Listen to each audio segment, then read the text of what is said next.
Radhe Radhe. Hi friends, அனைவருக்கும் வணக்கம். எல்லோரும் எப்படி இருக்கீங்க ஃப்ரெண்ட்ஸ்? நல்லா இருக்கீங்களா? இன்றைக்கி எங்கள் மாமியார் நான் ஆல்ரெடி வீட்டில் பின்னாடி அடுப்பு நிறைய வீடியோஸில் காமிச்சிருப்பேன். மழை வந்ததுலேருந்து நான் வெளியே அடுப்பில் சமைக்கிறதே இல்லை.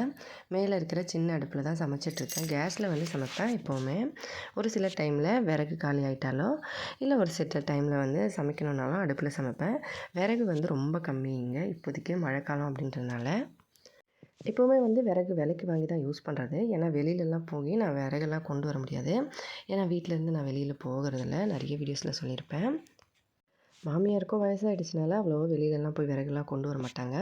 அதனால் நான் வீட்டிலையே கேஸ்லேயே மோஸ்ட்லி சமைச்சிருவேன்.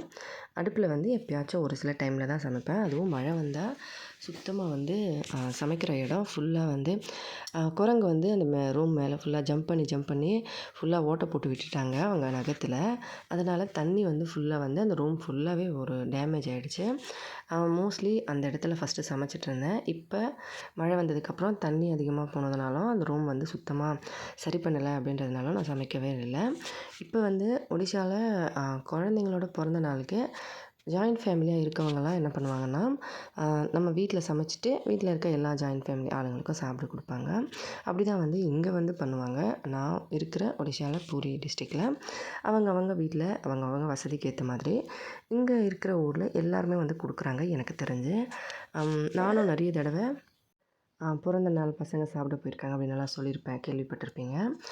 அந்த மாதிரி தான் இன்றைக்கி குழந்த பிறந்த நாளுக்காக சமைக்க போகிறோம். அதுக்கு முன்னாடி அந்த ரூம் சுத்தம் பண்ணுறது. இது ரொம்ப அதிகமாக செலவு பண்ணி தடபுடலாலாம் சமைக்கிற மாதிரி இல்லைங்க. ஜஸ்ட்டு சிம்பிள் தான். என்னென்னா அதே நம்ம வீட்டில் தினமும் சாப்பிட்ற அரிசி தான், குண்டு அரிசி தான். அதுக்கப்புறம் டால்மா, ஊறுகாய், பாயாசம், இந்த 4 ரெசிபி செய்வோம். இது வீட்டில் எங்களோட ஃபேமிலி, அதாவது மாமனாரோட அண்ணா தம்பி ஃபேமிலி அவங்களோட சேர்த்து எங்கள் வீட்டில் சமைக்கிறது சாப்பிட்ற மாதிரி, எல்லோரும் ஒன்றா சேர்த்து வீட்டில் சாப்பிட்ற மாதிரி. ரொம்ப கிராண்டாக பெரிய விஷயமெல்லாம் பண்ண மாட்டாங்கங்க. ஜஸ்ட்டு கொஞ்சம் தான் சிம்பிளாக பிறந்த நாள் கொண்டாடிட்டு சாமிக்கு பூஜை பண்ணுறதுக்கு அப்பாவுக்கு காலையிலேயே சொல்லிவிடுவேன். பூஜை பண்ணுவாங்க. நான் அப்பாவுக்கு சொல்லிட்டாலும் அவங்களுக்கு தெரியும். அவங்க எப்படியும் பூஜை பண்ணிவிடுவாங்க. அதுக்கப்புறம் மதியம் எல்லா ஓரக்குத்தியும் ஒன்றா சேர்ந்து சமைக்க ஆரம்பிச்சிருவோம். பெரியவங்க, அப்புறம் சின்னவ, எங்கள் ஓரக்குத்தி 4 பேரும் ஒன்றா தான் சமைப்போம். ஆக்சுவலாக வீட்டில் பெரிய ஓரக்குத்திக்கு 3 பையன், என்னோடய சொந்த ஓரக்குத்திக்கு 1 பையன், எனக்கு 2 பையன், சின்னவளுக்கு 1 பையன். எல்லாரோட பிறந்த நாளுக்கும் அவங்க வீட்டில் சமைப்பாங்க. அப்போ எல்லோரும் ஒன்றா போய் சமைப்போம். அதுக்கப்புறம் சமைச்சு எல்லாருக்கும் சாப்பாடு கொடுத்துட்டு பாத்திரம்லாம் கழுவி வச்சுட்டு அதுக்கப்புறம் அவங்க வீட்டுக்கு வந்துடுவோம். இந்த மாதிரி தான் பிறந்த நாள் கொண்டாடுவோம். இவங்க மட்டும்தான் சாப்பிட்ணும். அதுக்கப்புறம் பக்கத்து வீட்டுக்கு தெரிஞ்சவங்களுக்கு யாராச்சும் பங்காளிங்கெல்லாம் ரொம்ப ஜாஸ்தினால எல்லாருக்கெல்லாம் கொடுக்க முடியாது. ஏன்னா கிராண்டாக பண்ணுறதில்ல, சிம்பிள் தான். ஜஸ்ட் பக்கத்து வீட்டுக்கு மட்டும் ஒரு தட்டு கொடுத்துருவோம். தட்டில் சாப்பாடு, டால்மா, ஊறுகாய், பாயாசம் நிறைய வீடியோஸில் நான் காமிச்சிருப்பேன் இங்கே எப்படி கொடுக்குறாங்கன்னு சொல்லி. லைவ்லேயும் நான் காமிச்சிருப்பேன். அந்த மாதிரி தான் ஜஸ்ட்டு சமைச்சிட்டு சின்ன பசங்களோட ஃப்ரெண்ட்ஸு ஒரு 2-3 பேர், அவ்வளோதான். ஸ்கூல் ஃப்ரெண்ட்ஸ்லாம் கூப்பிட்றதில்ல.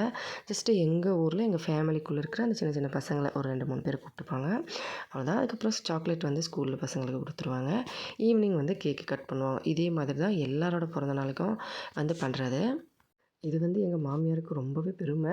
அதனால் அவங்க இப்போ நம்ம பிறந்த நாளுக்கு இப்படி பண்ணிட்டோம்னா அடுத்தவங்க அதே மாதிரி பிறந்த நாள் பண்ணுறாங்களா, அவங்க கொடுக்குறாங்க அப்படின்னும்போது நம்ம கொடுக்கலன்னு சொல்லிட்டோம்னா அவ்வளோதான்.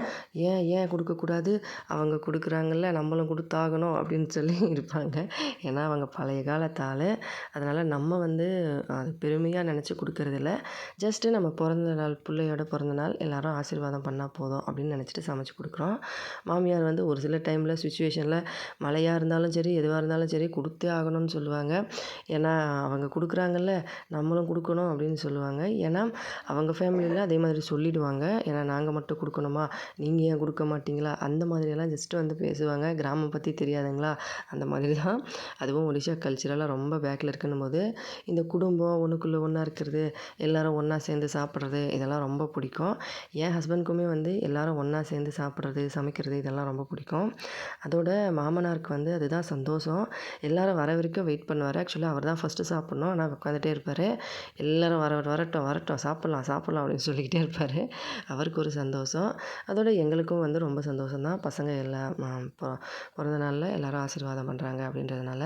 அதோட எல்லாருமே வீட்டில் அந்த மாதிரி தான் செய்வாங்க. ஊரில் வந்து எல்லாருமே அவங்களோட பசங்க பிறந்த நாளைக்கு ரொம்ப அதிகமாகலாம் செலவாது. மேக்ஸிமம் வந்து வீட்டில் சமைச்சோம் அப்படின்னா ஒரு ரூ. 1500 ஆகும். இப்போ வந்து ஃபஸ்ட்டு இந்த ரூமு காமிக்கிறேன் பாருங்கள். இவ்வளோ வந்து மழை வந்ததுனால தண்ணி நின்று எப்படி இருக்குன்னு சொல்லி அடுப்பெல்லாம் ஃபுல்லாக உடஞ்சி போச்சு. என் மாமியார் வந்து பேசிக்காக எந்த வேலையும் அவ்வளோவா செய்ய மாட்டாங்க. ஆனால் கண்டிப்பாக ப்ரெஸ்டீஜ் ப்ராப்ளம் இல்லையா அதனால் வந்து ஆரம்பிச்சிட்டாங்க. மேலெல்லாம் பாருங்கள் அப்படியே வந்து தண்ணி நின்று நின்று ஃபுல்லாக வந்து இந்த உய் பிடிச்சிருக்கோம். அதாவது நமக்கு என்ன சொல்லுவோம், மண்ணெல்லாம் நிறைய பிடிச்சிருக்கு. அதுக்கப்புறம் சாணி எடுத்துகிட்டு வந்து வச்சுருக்காங்க. ஒரு பக்கெட்டில் நான் வந்து தண்ணி மட்டும் ஒரு 2 பக்கெட் எடுத்துகிட்டு வந்து கொடு அப்படின்னாங்க. சரின்னு சொல்லி எடுத்துகிட்டு வந்து வச்சுட்டேன். அதுக்கப்புறம் இந்த மாதிரி கடப்பாரை வச்சு கொத்த ஆரம்பிச்சிட்டாங்க. ஆக்சுவலாக குளிர்காலம் வந்துருச்சுனால தான் ஜாக்கெட் போட்டிருக்காங்க. நிறைய வீடியோஸில் நிறைய பேர் பார்த்துட்டு ஏன்க்கா ஜாக்கெட் போடலன்னு கேட்பாங்க. ஆக்சுவலாக ஒடிஷாவில் எல்லாரும் போடக்கூடாதா அப்படின்னா அப்படியெல்லாம் கிடையாதுங்க. பெரியவங்க வயசானவங்க வந்து வயசானதுக்கப்புறமா ஜாக்கெட் போட மாட்டாங்க ஒடிஷாவில். பாருங்கள் இது மேலே இந்த பக்கம் ஓகேவா இருக்குது. ஏன்னா இந்த பக்கம் தண்ணி அந்த அளவுக்கு கொட்டாது. இதெல்லாம் பெருக்கி நான் சுத்தம் பண்ணிட்டேன் காலையில். இது வந்து சமைக்கிற இடம். நான் கிச்சன். என் பையன் பாருங்கள் எப்படி ஓட்டை போட்டு வச்சுருக்கான். நெருப்பு குச்சி பட்டாசு வெடிக்கும்போது அதை எடுத்துகிட்டு வந்து இங்கே சுறுசுறு அதுக்குள்ளே வச்சுட்டான். ஜஸ்ட்டாக ஓட்டையாயிடுச்சு. அதுக்கப்புறம் இந்த பக்கம் நாய் வரக்கூடாதுனால கொஞ்சம் டைட்டாக கட்டி வச்சுருக்கோம். பழைய அடுப்பு வந்து கீழே போட்டு வச்சுருக்கோம். மாமியார் வந்து கொஞ்சம் கொஞ்சமாக எடுத்து அவங்க ரொம்ப கஷ்டப்பட்டு செய்வாங்க. எந்த வேலையும் பேசிக்காக வந்து வீட்டில் அவ்வளோவா பெரிய வேலையெல்லாம் செய்ய மாட்டாங்க. ஜஸ்ட்டு வீட்டில் வந்து அந்த பக்கம் வீட்டில் பாத்திரம் கழுவுறது, அதுக்கப்புறம் எல்லாம் பண்ணுவாங்க. பூ கட்டி கொடுப்பாங்க சாமிக்கு. சாமி கோயிலாண்ட வேலையெல்லாம் செய்வாங்க. வீட்டில் வந்து அந்த பக்கம் வீட்டில் பேசிக்காக நிறைய வேலை செய்வாங்க. இந்த பக்கம் வந்து அந்த அளவுக்கு செய்ய மாட்டாங்க. ஏன்னா அந்த பக்கம் வந்து அவங்க மாடுலாம் வச்சுருக்காங்க. மூத்தார் ஒரக்குத்தி அப்படின்றதுனால எக்ஸ்ட்ராவாக எப்போவுமே அங்கே கொஞ்சம் வேலை இருக்கும். எல்லா வேலையும் செய்வாங்க. ஆனாலும் வயசாயிடுச்சு இல்லைங்களா, என்ன தான் சொல்ல முடியும். அடுப்பு போட்டுட்டாங்க பாருங்கள். மண்ணெல்லாம் வச்சு கொஞ்சம் கொஞ்சமாக அடுப்பு வந்து ரெடி பண்ணிட்டாங்க. இந்த மாதிரி அடுப்பு வந்து போட்டாங்கன்னா இதில் வந்து கொஞ்சம் நல்லா பெருசாக இருக்கும். சமைக்கிறதுக்கு கரெக்டாக இருக்கும். ஒரு ஃபேமிலியில் இருக்க எல்லாரும் சாப்பிட்றதுக்கு கரெக்டாக இருக்கும்.